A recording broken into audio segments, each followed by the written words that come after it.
ಯಾಕಂದ್ರೆ ಹಿಂದೆ ಎಂದು ಈ ರೀತಿಯಲ್ಲಿ ನಿನ್ನನ್ನ ನೋಡಿದವಳಲ್ಲ ನಾನು. ಆದರೆ ಯಾಕಾಗಿ ಬಂದೆ ತಂಗಿ? ಈ ರೀತಿ ಬರುವಡೆ ಕಾರಣ ಎನ್ನುವುದು ಬೇಕಲ್ಲ. ಯಾಕೆ ಬಂದೆ? ಯಾರು ನಿನ್ನನ್ನ ಕಳುಹಿಸಿದ್ದು? ಎಲ್ಲವನ್ನ ಹೇಳುತ್ತೀಯಾ? ಖಂಡಿತವಾಗಿ ಕಾರಣ ಉಂಟಕ್ಕ, ಹೇಳ್ತೇನೆ.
ಖಂಡಿತ ಹೌದು. ನಿನ್ನಲ್ಲೇ ಮರು ಪ್ರಶ್ನಿಸ್ಲ ಕೇಳು, ನೀನ್ ಯಾರಿಗೆ ಬಂದದ್ದು? ನಾನು ನನ್ನ ಪತಿಯ ಸಲುವಾಗಿ, ಭೀಮಸೇನನ ಸಲುವಾಗಿ ಬಂದಿದ್ದು. ಹಾಗೆಯೇ ಹಾ. ನಾನು ಕೂಡ ನನ್ನ ಪತಿ ಹ್ಮ್. ಅರ್ಜುನನ ಸಲುವಾಗಿ ಬಂದದ್ದು. ಓಹೋ, ಅರ್ಥ ಆಯ್ತಲ್ಲ ಅಕ್ಕ? ಅರ್ಥ ಆಯ್ತು. ಮತ್ತೆಲ್ಲ ಹಾ. ಯಾರ ಹರಿವು ಯಾರಿಗೆ? ಹ್ಮ್. ಆ?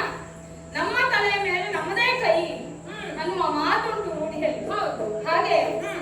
ಯಾರ ಹಂಗು ಯಾರಿಗುಂಟಕ್ಕ? ಯಾರಿಗೂ ಇಲ್ಲ. ಹ್ಮ್. ಅವರವರ ಪತಿಗೆ ಅವರವರು ಬಂದದ್ದು ಅಂತ ಆಯ್ತು ಈಗ. ಹೌದು. ಅಲ್ವೇ? ಹ್ಮ್. ಹಾಗೆ ಹೇಗೆ ನೀನು ನಿನ್ನ ಪತಿಗಾಗಿ ಬಂದೆಯೋ, ಹ್ಮ್. ನಾನು ನನ್ನ ಪತಿಗಾಗಿ ಬಂದಿದ್ದೇನೆ. ತಂಗಿ, ಹಾ. ನೀನು ಹೀಗೆ ಬರುವುದು ಸರಿಯಲ್ಲ ತಂಗಿ. ಯಾಕೋ? ಯಾಕೆಂದರೆ ನೀನು ಏನು, ನಿನ್ನ ಬದುಕೇನು, ನೀನು ಹೇಗೆ ಬದುಕಿದವಳು ತಂಗಿ, ನೆನಪಿಸಿಕೊ ಒಮ್ಮೆ. ನೆನಪುಂಟಕ್ಕ? ಆದ್ರೂ ಹೇಳು.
ಇಲ್ಲ ತಂಗಿ. ಯಾಕೋ? ಯಾಕೆಂದರೆ ಒಂದು ಮನೆಯಲ್ಲಿ ಗಂಡಸರು ಹೊಡೆದಾಡಿಕೊಂಡಾಗ ಅವರ ತಾಯಿಯಾದವಳು ಬಂದು ಆ ಪ್ರಕರಣವನ್ನ ತಿಳಿಗೊಳಿಸುತ್ತಾಳೆ. ಸರಿ. ಅಲ್ಲಿಗೆ ಸುಖಾಂತ್ಯ ಎನ್ನುವುದು ಆಗುತ್ತದೆ. ಹೌದಾ? ಒಂದರ್ಥದಲ್ಲಿ ಭೀಮನಿಗೂ ಅರ್ಜುನನಿಗೂ ಅದೇ ಸ್ಥಾನದಲ್ಲಿದ್ದವಳು ನಾನು. ಅವರ ತಿದ್ದುವಂತಹ ಪ್ರಕ್ರಿಯೆಯೂ ನನ್ನದು. ಹೌದು ತಂಗಿ. ಆದ್ರೆ ನೀನು ಹಾಗಲ್ಲವಲ್ಲ. ಅರ್ಜುನನಿಗೊಬ್ಬನಿಗೆ ಮಡದಿಯಾಗಿದ್ದೀಯ. ಆತನ ಪಕ್ಷವನ್ನ ಅಂತೂ ಬಂದು ನಾವಿಬ್ಬರು ಸಮರವನ್ನ ಮಾಡಿದೆವು ಅಂತಾದ್ರೆ ನಾಳೆ ನೋಡಿದ ಜನ ಏನಂದಾರು ತಂಗಿ? ಸವತಿ ಮತ್ಸರದೆ ಅಕ್ಕ ತಂಗಿಯರು ಕಾದಾಡಿದ್ದಾರೆ, ಇವರಿಬ್ಬರಲ್ಲಿ ಒಗ್ಗಟ್ಟಿಲ್ಲ ಎಂದು ಮಾತನಾಡಿಕೊಳ್ಳುವುದಿಲ್ಲವೇ?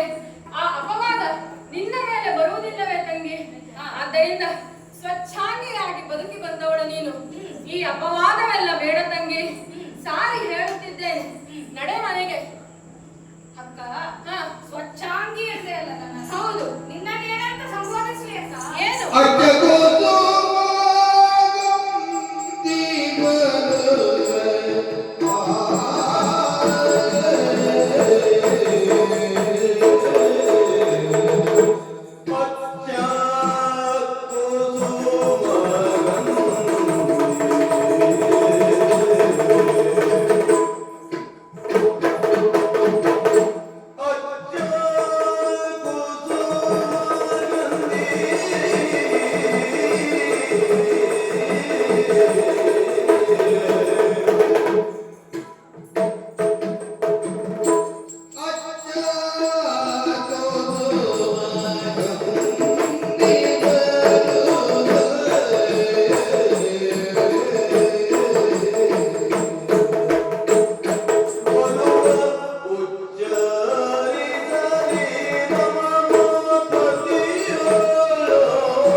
ಅಚ್ಚ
ಸತಿಯರಿರಬಹುದು. ಹಾ, ಆದ್ರೆ ಒಬ್ಬ ಸತಿಗೆ ಅನೇಕ ಗಂಡಂದಿರಿರುವಂತದ್ದು. ಹೌದು, ಈ ಲೋಕದಲ್ಲಿ ನಿನಗೊಬ್ಬಳಿಗೆ ಅಲ್ವೇ? ಖಂಡಿತವಾಗಿ ಹೌದು. ಹಾಗಾಗಿ ಗಂಡಂದಿರನ್ನು ಹ್ಮ್ ಗಂಡಂದಿರಿಗೂ ಒಬ್ಬೊಬ್ಬ ಸತಿ ಅಲ್ಲ, ಹ್ಮ್. ನಿನ್ನನ್ನ ಹೊರತಾಗಿ ಹ್ಮ್ ಮತ್ತೆ ಅವರಿಗೂ ಸತಿಯರಿದ್ದಾರೆ. ಹೌದು. ಅವರೆಲ್ಲರನ್ನು ಹ್ಮ್ ಒಂದೇ ತೆರನಾಗಿ ನೋಡಿದವಳು ಹ್ಮ್ ಇಲ್ಲಿಯವರೆಗೆ ನೀನು. ಹ್ಮ್ ಆದ್ರೆ ಹ್ಮ್ ಇಂದು ಹ್ಮ್ ಏನ್ ಮಾಡಿದೆ ನೀನು? ಏನು ಮಾಡಿದೆ? ನಿನ್ನ ಪತಿಯಾದ ಹ್ಮ್ ಅರ್ಜುನನಲ್ಲಿ ಹಾ ಹೋರಾಟಕ್ಕಿಳಿದೆ. ಹ್ಮ್ ಇದು ಹ್ಮ್ ನ್ಯಾಯವೇ? ನ್ಯಾಯವೇ ತಂಗಿ. ಯಾಕೆಂದರೆ ನಾನು ಈಗ ಭೀಮನ ಪಾಳೆಯದಲ್ಲಿ ಆತನ ಪಕ್ಷದಲ್ಲಿ ಇರುವವಳು. ಭೀಮನನ್ನ ಗಾರುಗಡೆಯಿಂದ ಪಾಠ ಅಂತಾದರೆ ಆತನನ್ನ ನೋಡಿಕೊಳ್ಳುವುದು ನನ್ನ ಕರ್ತವ್ಯ ಅಲ್ಲವೇ? ಭೀಮಸೇನ ಆತನನ್ನ ಯುದ್ಧದಲ್ಲಿ ಸೋಲಿಸು ಎನ್ನುವುದಾಗಿ ನನ್ನನ್ನ ಕಳುಹಿಕೊಟ್ಟದ್ದು. ಆತನ ಮಾತನ್ನು ಪಾಲಿಸಬೇಕಾದದ್ದು ನನ್ನ ಕರ್ತವ್ಯ ಅಲ್ಲವೇ ತಂಗಿ? ಆಯ್ತಕ್ಕ, ಹಾ ಇಂದೇ ಮಾತಿಗೆ ಬರ್ತೇನೆ. ಹ್ಮ್ ಅಮ್ಮ ಮನೆಯಲ್ಲಿ ಜಗಳವಾದಾಗ ಸುಧಾರಿಸಬಹುದು ಅಂತ ಹೇಳಿದ್ರು. ಹೌದು ಆ ಸ್ಥಾನದಲ್ಲಿ ಇದ್ದವಳು ನಾನು ಅಂತಲೂ ಹೇಳಿದ್ರು. ಹೌದು. ಸುಧಾರಿಸುವುದೇ ಹೌದಾಗಿದ್ದರೆ ಹ್ಮ್ ಯುದ್ಧ ಮಾಡುವ ಅವಶ್ಯಕತೆ ಇರಲಿಲ್ಲ, ಹೌದು ಅಲ್ವಾ? ನೀನು ಹೇಳಿದ್ದು ನಿಜ ತಂಗಿ. ಈ ಮನೆಯಲ್ಲಿ ಸಂಧಿಯನ್ನು ಕೂಡ ಮಾಡಬಹುದಿತ್ತು. ಆದ್ರೆ ನೀ ಏನ್ ಮಾಡಿದೆ? ಯುದ್ಧಕ್ಕಿಳಿದೆ. ಹೌದು, ಇದು ನ್ಯಾಯವೇ ಅಂತ ಕೇಳಿದ. ಖಂಡಿತವಾಗೂ ತಂಗಿ. ಅರ್ಜುನನಿಗೆ ಹಲವಾರು ಬಾರಿ ತಿಳಿ ಹೇಳಿದ್ದೆ, ಈ ಯುದ್ಧ ಬೇಡ ಸ್ವಾಮಿ, ಭೀಮನ ಪಾದವನ್ನು ಹಿಡಿಯಿರಿ, ತಪ್ಪಾಯಿತು ಎಂದು ಕ್ಷಮೆ ಕೇಳಿ ಎನ್ನುವ ಹಾಗೆ. ಆತ ಕೇಳಲಿಲ್ಲ, ಯುದ್ಧಕ್ಕೆ ನಿಂತ, ಸೋತ. ಈಗ ನಿನ್ನನ್ನು ಕಳುಹಿಕೊಟ್ಟಿದ್ದಾನೆ. ಆತ ಯುದ್ಧಕ್ಕೆ ನಿಂತ, ಸೋತ. ಈಗ ನಾನು ಬಂದಿದ್ದೇನೆ. ತಂಗಿ ವರನೇ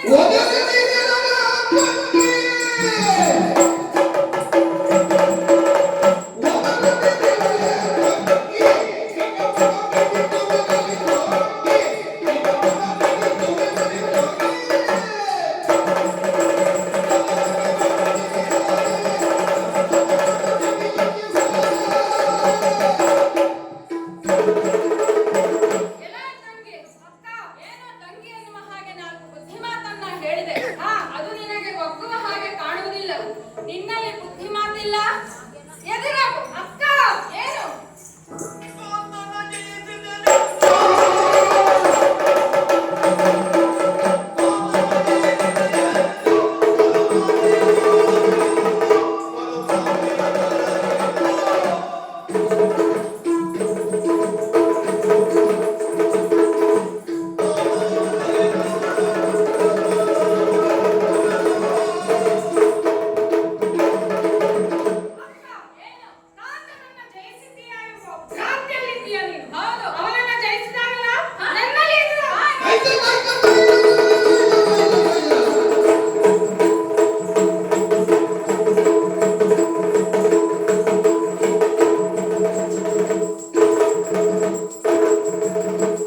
ಯುದ್ಧವನ್ನಾಗೈದು ಸೋತಿದ್ದೇನೆ. ಏನು ಮಾಡುವುದು ಈಗ? ಅರ್ಜುನ ನನ್ನನ್ನ ಕಳಿಸಿಕೊಟ್ಟರು. ನಾನು ಯಾರಲ್ಲಿ ಹೇಳಲಿ ನನ್ನ ಸೋಲಿನ ಬಗ್ಗೆ? ಹೌದು, ಒಬ್ಬನೇ ಶಿಕ್ಷೆಯು ರಕ್ಷೆಯು ಎಲ್ಲವೂ ಆಗಿದ್ದಾನೆ ನನ್ನಣ್ಣ ಕೃಷ್ಣ. ಆತನನ್ನೇ ಧ್ಯಾನಿಸುವುದೇ ಸರಿ. ಕೃಷ್ಣ, ಮುಕುಂದ, ಮುರಾರಿ, ಅಚ್ಯುತ, ಕೇಶವ, ನಾರಾಯಣ, ಕಾಪಾಡು ಕಥೆ, ಕಾಪಾಡು, ರಕ್ಷಿಸು.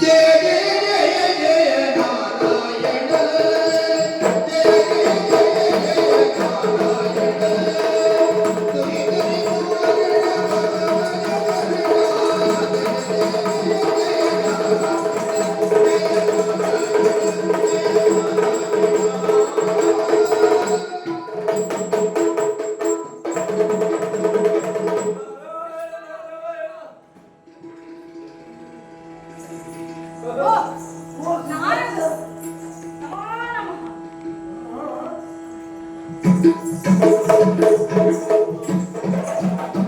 ಆಶ್ಚರ್ಯವಾಗಿ ಹೋಯ್ತು ನನಗೆ.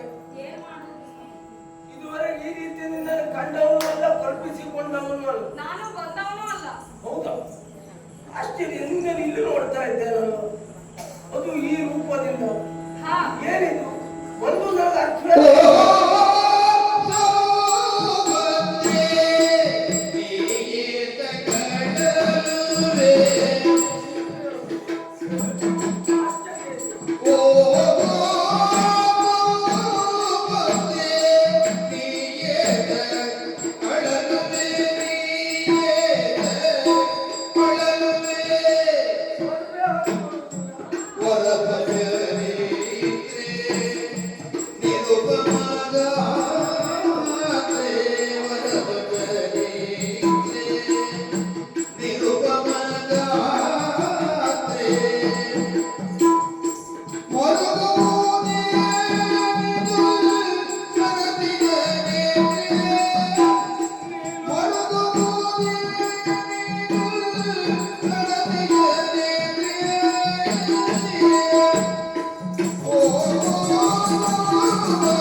ಕಲ್ಪನೆಗೂ ಇಲ್ಲದೆ ಇದ್ದಂತಹ ನಿನ್ನ ರೀತಿಯನ್ನ ನೋಡಿದ್ರೆ ಆಶ್ಚರ್ಯ ಆಗ್ತಾ ಇದೆ ನನಗೆ. ಹಾ, ಮುಖ ನೋಡಿದರೆ ಬಾಡಿದೆ, ಕಣ್ಣಲ್ಲಿ ನೀರು ತುಂಬಿದೆ, ಧ್ವನಿ ಹೊರಗೆ ಬರುವುದಿಲ್ಲ.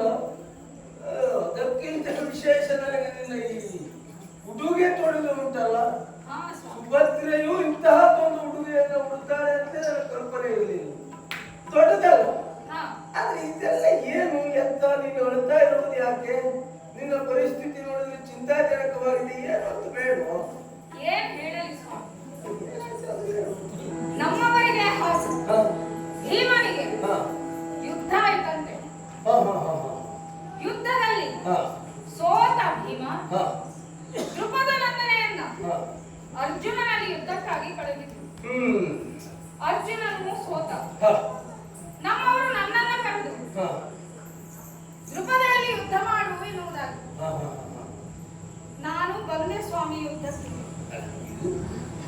ಈಗ ಗೊತ್ತಾಯ್ತು ನನಗೆ ಈ ಉಡುಗೆ ಯಾಕೆ ಕೊಟ್ಟಿದ್ದೀರಿ ಅಂತ. ಗೊತ್ತಾಯ್ತಲ್ಲ ಸ್ವಾಮಿ. ಹಾಗಾಗಿ ಈ ಉಡುಗೆಯನ್ನ ಕೊಟ್ಟು ಹಾ ಯುದ್ಧಕ್ಕೆ ಬಂದವಳು ನಾನು. ಅಲ್ಲ, ಈ ಕೆಲಸಕ್ಕೆ ಇದೇ ಉಡುಗೆ ಸರಿ. ಹೌದಲ್ಲ? ಹೌದು, ಅದು ಪರಿಣಾಮ ಪರಿಣಾಮ ಸೋಲಾಯ್ತು ಸ್ವಾಮಿ. ಯಾರಿಗೆ? ಏನ್ ಮಾಡುದು? ನನಗೆ ಸೋಲಾಯ್ತು. ನಿನಗೆ ಅದಕ್ಕೆ ಅಲ್ವಾ ಈ ಮುಖ ಮಾಡಿರುವುದು, ಕಣ್ಣಲ್ಲಿ ನೀರು ತುಂಬಿರುವುದೆಲ್ಲ. ಏನು? ಯಾರಲ್ಲಿ ಹೇಳಲಿ ಸ್ವಾಮಿ? ಯಾರಿದ್ದಾರೆ ನನಗಾಗಿ? ನನ್ನಲ್ಲಿ ಹೇಳಿ ಆಯ್ತು ಬಿಡು, ಸಮಸ್ಯೆ ಇಲ್ಲ. ಆದ್ರೂ ಒಂದನ್ನು ಯೋಚನೆ ಮಾಡ್ಬೇಕು. ಅಲ್ಲ, ನೀವಾದ್ರೂ ಸಿಕ್ಕಿದ್ರಿ ನಾನು ಹೇಳಿದೆ. ಅಲ್ಲ, ನೀನು ಒಬ್ಬಳೇ ಹೀಗೋ ಅಥವಾ ಈ ಹೆಣ್ಣು ಜಾತಿಯೇ ಹೀಗೋ ಅಂತ ನನಗೆ ಅರ್ಥ ಆಗುವುದಿಲ್ಲ. ಯಾಕೆ? ಕಷ್ಟ ಎನ್ನುವುದು ಬದುಕಿನಲ್ಲಿ ಬರುವುದು ಸಹಜ. ಹೌದು. ಕಷ್ಟ ಬಂದಾಗ ಏನ್ ಮಾಡುವುದು ಅಂತ ಆಕಾಶ ನೋಡಿದ್ರೆ ಏನು ಉಪಯೋಗ ಅಂತ ಹೇಳುದು ಯೋಚನೆ ಅಲ್ಲ, ಮಾಡಿದ್ರೆ ನನಗೊಂದು ರೀತಿಯಲ್ಲಿ ಉಪಯೋಗ ಆಗಿದ್ದು ಹೌದಾ ಅಂತ. ನಿನ್ನ ಹಿನ್ನೆಲೆ ಏನು ಸಾಮಾನ್ಯವು. ಹಾ, ನಿನ್ನ ಒಂದು ಅಣ್ಣ ಸಾಕು. ಅದು ಹೌದು ಸ್ವಾಮಿ. ನನ್ನ ಅಣ್ಣ ಕೃಷ್ಣನನ್ನೇ ನೆನೆಯುತ್ತಾ ಇರುವಾಗ ತಾವು ಬಂದ್ರಿ. ಒಂದರಲ್ಲೇ ನಿಂತ ಇದ್ದೀಯ. ಹೌದು ಸ್ವಾಮಿ. ಅದು ಒಳ್ಳೆ ಸಮಯಕ್ಕೆ ಬಂದಾಗ ಆಯ್ತು. ಹೌದೌದು. ಏನೇ ಇರಲಿ, ಹ್ಮ್. ಏನೋ ಆಗೋಯ್ತು, ಏನು ಮುಂದೆ ಏನು ಅಂತ ನೀನು ಆಲೋಚನೆ ಮಾಡೋದು ಬೇಡ. ಹಾ, ನಿನ್ನ ತಂದೆಯ ಮನೆ, ತವ್ರ ಮನೆ ಸಾಮಾನ್ಯ ಅಂತ ಅಲ್ಲ. ಸಾಮಾನ್ಯದಲ್ಲ. ನಿಜವಾಗಿ ಹೇಳ್ಬೇಕು, ಈ ಪಾಂಡವರು ಇವರೆಲ್ಲ ಇಷ್ಟು ಪ್ರಚಾರಕ್ಕೆ ಬಂದದಿದ್ರು ನಿನ್ನ ಅಪ್ಪನ ಮನೆಯವರಿಂದ. ಅದು ಹೌದಾ? ಹೌದು, ಖಂಡಿತ ಖಂಡಿತ. ಈಗ ನಿನ್ನ ಇಲ್ಲ ಅಂತ ಆದ್ರೆ ಈ ಅರ್ಜುನ ಏನು ಯಾರು ಆಗ್ಲಿಕ್ಕಿಲ್ಲ. ಅದು ಮತ್ತೋರಿದೆ ಅಂತ ಆಯ್ತಲ್ಲ. ಏನೇ ಇರಲಿ ವಿಚಾರ ನನಗೆ ಗೊತ್ತಾಯ್ತೋ ಇಲ್ವೋ ನಿನ್ನೆ ಹೆದರುವುದು ಬೇಡ. ಮರುಗದಿರು ಸುಭದ್ರೆ ನಿನ್ನಣ್ಣ ನಡೆಗೈದೆ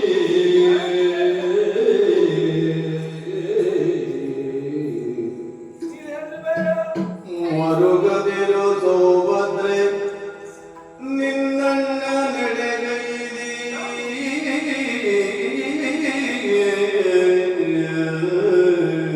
ನಾನೇ ಹೋಗ್ತೇನೆ.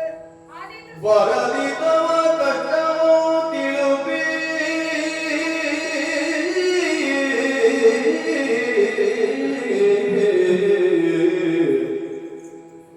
ಬರದಿತವ ಕಷ್ಟವೋ ತಿಳುಪಿ ಯದು ಬಲದೈನ ಸಿರಿಯರದನು ಕಳುಹಿಸುವೆ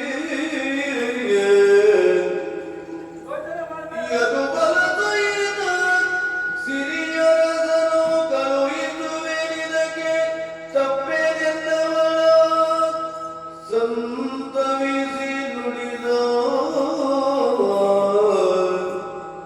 ಮರುಗದಿರು ಸೌಭದ್ರೆ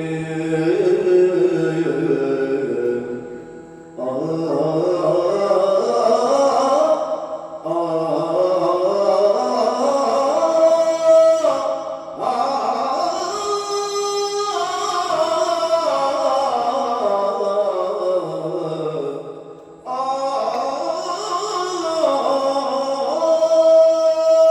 ಮುಂದೆ ಇರುವಂತಹ ವಿಭಾಗದಲ್ಲಿ ನೀನು ಆಲೋಚನೆ ಮಾಡುವುದೇ ಬೇಡ. ಹಾ ವಿಚಾರವನ್ನು ನಾನು ತಿಳಿದೋ ಇಲ್ವೋ ಹಾ. ಹೆದರಬೇಡ. ಹೋಗ್ತೇನೆ ನಾನು. ನಿನ್ನ ಅಣ್ಣನಿದ್ದಲ್ಲಿಗೆ ಹೋಗ್ತೇನೆ. ಸರಿ ಸ್ವಾಮಿ. ನಿನ್ನದಾದಂತಹ ಈ ಪರಿಭವವನ್ನು ತಿಳಿಸ್ತೇನೆ. ಹಾ ಆಮೇಲೆ ಅವನು ಇಲ್ಲಿ ಬರುವ ಹಾಗೆ ಮಾಡ್ತೇನೆ. ಆದೀತು ಸ್ವಾಮಿ.